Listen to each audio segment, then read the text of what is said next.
Okay, everybody, we're going to fold the next plane, the second plane, the G6 glider. All right, G6 glider, grade 6. Grade 6, I learned this glider. I was trying to fold planes. My friends, the other kids were trying to fold planes, and we always had this competition, and man, that glider they were able to fold was awesome. They would never show us how to do it. Till one day, at lunch, I looked in one of their desks, and I pulled out the G6 glider. There it was, and we opened it up. We reverse engineered and we figured it out, and it was awesome.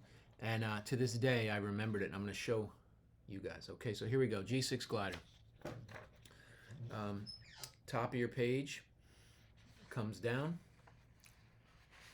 all the way to the other side. Now it's important that you make sure that this top of the paper ends up lining up perfectly with the side. All right, so we're going to take our time here.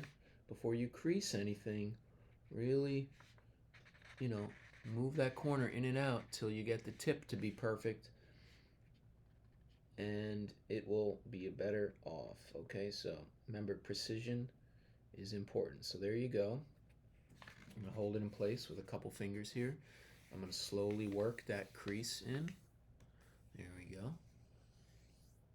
Now we're going to open it up. Now notice I'm using the line paper here, so you can kind of tell which is the back and the front. So open it up.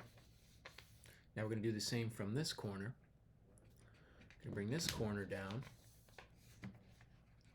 so the top edge now will line up with this edge here. So same thing. I'm going to get it close, and I'm not going to press it down until I make sure that it's looking good all the way to the edge. Grade 6 glider, G6 glider, there we go. Alright, so that's pretty much perfect. Okay, we're going to open it up again, and if you did it right, you will have an X on the top 78, 98, 42% of your screen. You'll have an X, and the bottom slab is not touched. Okay, so there we have it. Now you're going to take these two triangles here, okay, put my thumbs on the bottom, and I'm going to take the triangles and I'm going to bring that in. Okay, so you're going to essentially take these bottom two folds of your X and you're going to hold them in tight.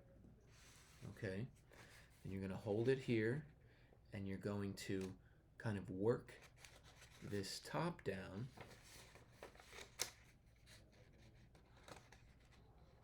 like this, and it should look like this as you bring it down.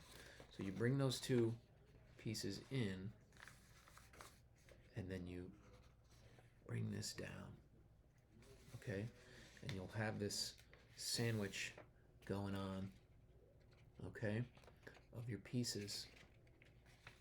All right, when you have that down like that,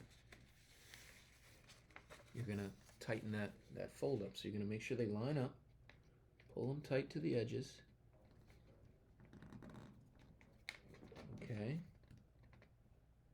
get it nice and straight, and then you're going to work that fold down. And get your fingers in there to make sure it's smooth. Pop it right through. All right, so now we have a paper that looks like this.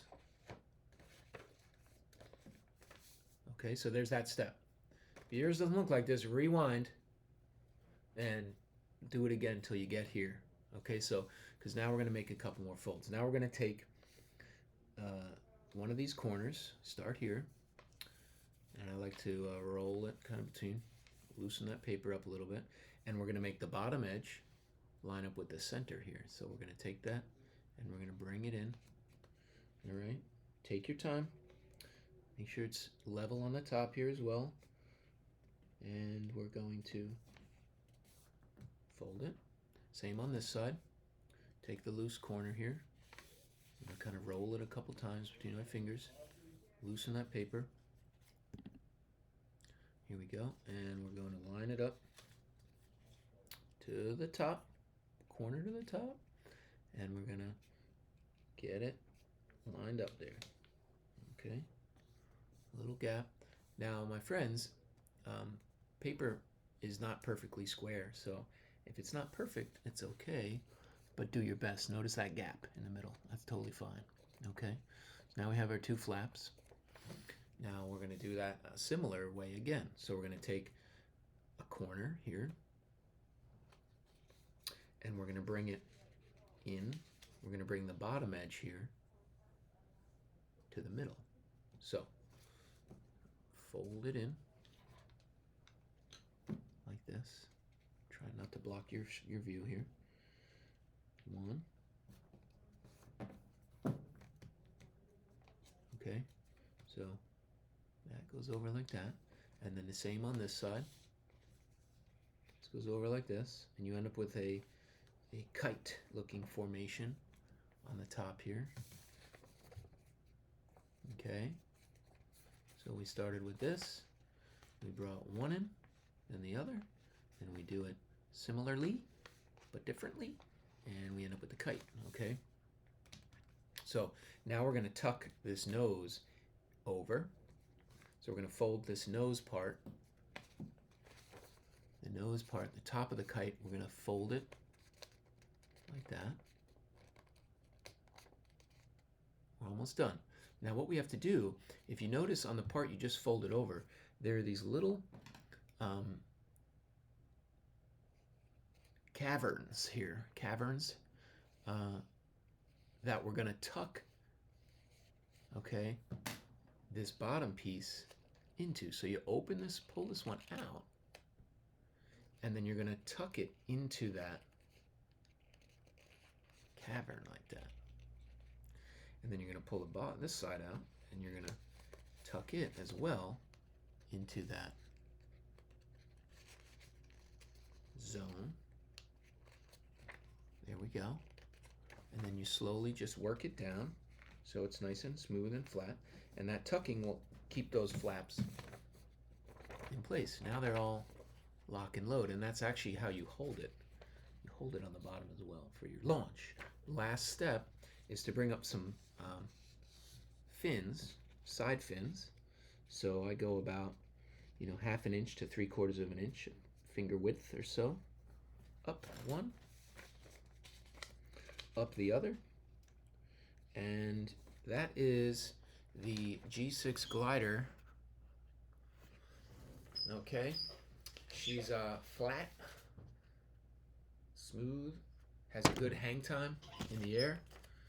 A bit trickier to fold, but once you get it, you'll get it. It's satisfying. Okay, now this is a full-on glider. Notice